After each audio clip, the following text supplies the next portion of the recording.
Legal. Agora, como é que foi esse processo seu de conversão, né? Porque você é um filho de pastor, né? Sim.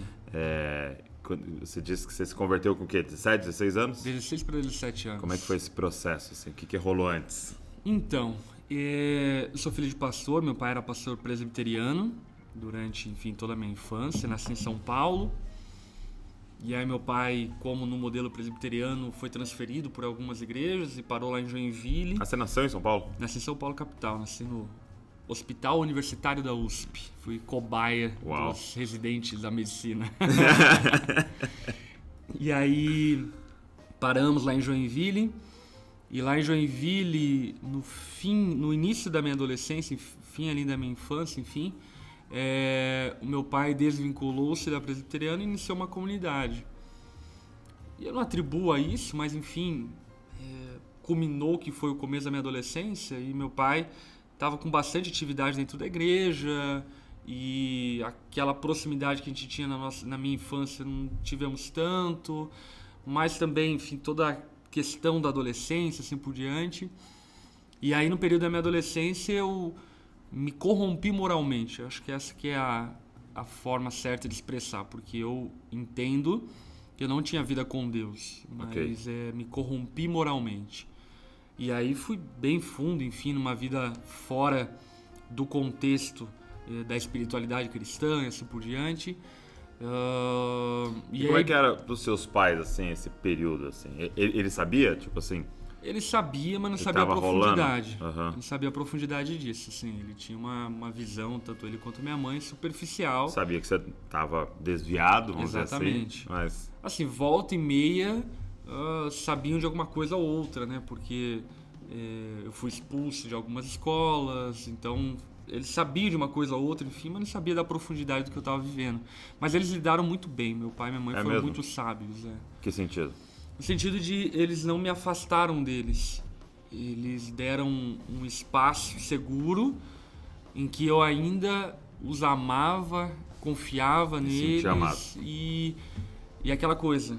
Eles colocaram-se numa posição de que quando eu tomasse alguma atitude em direção a Deus, em direção a consertar a minha vida, eu podia contar com eles, entende? O que eu percebo em alguns pais é que eles criam uma distância por causa do moralismo tão grande que o filho, quando pensa em consertar a vida dele, não tem mais essa ponte de acesso aos pais, né? Entendi. E os meus pais mantiveram muito bem essa ponte de acesso a eles, tanto é que a ocasião, enfim, que marcou ali a minha conversão foi quando eu já estava em um momento extremamente cético, endurecido de coração. Não me confessava um ateu porque tinha preguiça de me confessar um ateu. Mas era extremamente cético em relação às coisas espirituais, assim por diante. Em uma ocasião, uma menina que eu estava namorando caiu possessa por demônios. Uma madrugada que a gente estava bebendo com os amigos. E ela caiu possessa por demônios e ali entrou em choque o meu senso de realidade. Entendi. Porque eu estava cético, de repente eu ouvi uma menina falando grosso, se batendo no chão e assim por diante. E aí nessa ocasião... Demônio converte muita gente, né, mano? Converte. É o maior evangelista. É o maior evangelista. Deus usa até os demônios. Né? Como diria Lutero, Satanás é o cachorrinho de Deus. Na coleira de Deus. E aí nessa ocasião, então, eu liguei pro meu pai. Liguei pro meu pai e falei, pai, deu ruim aqui, aconteceu uma coisa, vem aqui porque eu não sei lidar com isso, enfim. Aí meu pai foi, pegou a menina, levou pra casa e nessa madrugada, orando por ela, enquanto ele orava por ela, eu recebi uma consciência de pecado. Uau! Uma forma muito sobrenatural. Meu pai orando por ela na sala, eu vendo a cena e de repente eu entendi que era pecador. Não sei porquê, como, enfim, mas uma consciência de pecado. E com isso, também um quebrantamento profundo da necessidade de perdão e de salvação. Quantos anos você tinha? 16 para 17 anos. E aí, com isso eu comecei a chorar muito compulsivamente. Enfim, meu pai olhou para aquilo e falou, filho, acho que você tá precisando conversar comigo, né? Me levou até o quarto e aí ele sabiamente falou para mim o seguinte: Felipe, fala para Deus o que você quer falar. Mas como? Ele falou: só fala. Aí eu lembro, de olhos fechados, que eu comecei a confessar meus pecados. Comecei a confessar tudo aquilo que vinha à minha mente. Eu lembro até hoje a cena, meu pai arregalado, ouvindo as coisas, assim. Espiando a conversa com Deus ali. Porque ele não sabia da profundidade das coisas. Enfim, eu vivi coisas muito intensas, enfim, fora de Deus. E comecei a confessar. E naquela madrugada uma chave girou. Que hoje eu entendo, enfim, que foi uma regeneração que o Espírito Santo proporcionou no meu coração. E uma vontade louca de viver as coisas de Deus. Então, naquela mesma madrugada, eu lembro que eu tinha, enfim, revista pornográfica em casa, tinha maconha, tinha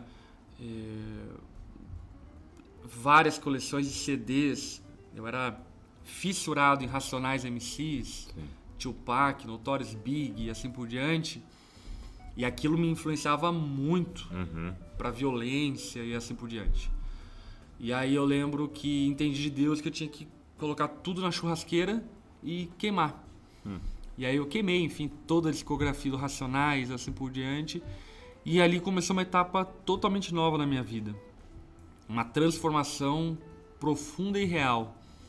E não moralista.